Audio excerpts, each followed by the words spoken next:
Like a PDF that gets published in a consistent format that's been going out for decades, like most of the PDFs we're talking about, right, is something that can be totally consistently parsed. But I think that's the key though, is like consistency, especially being like on the consulting side of like shared service centers for the last like decade or so. Like I would say like my first like 2 to 3 years, you saw a lot more consistency in those PDFs, but like especially like at the vendor level.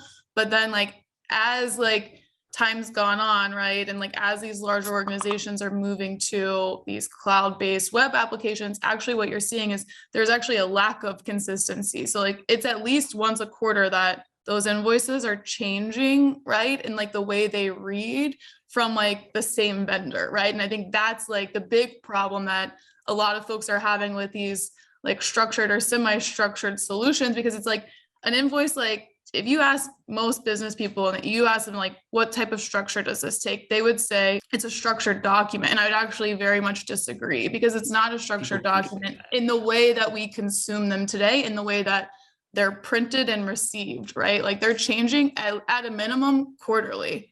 Yeah. And I think I think people do definitely think of those as structured. They're absolutely not, right? And I think this is the thing, is that people really, really underestimate the rate of change, right? And I think that, yeah, I mean, it's on the document side, right? It's on the web side, right? It's in any place that you've got this information flowing in.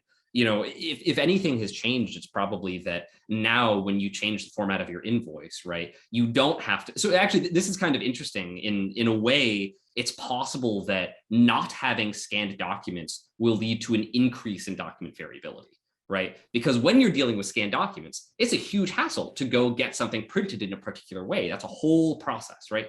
Today, it's like a Word doc, right? It's something that you tweak just like very slightly in your template, right? You don't even think about it, right? So everything might be digital, but even though it's digital, if you've got less consistency, right, that digital format is not really getting you anything,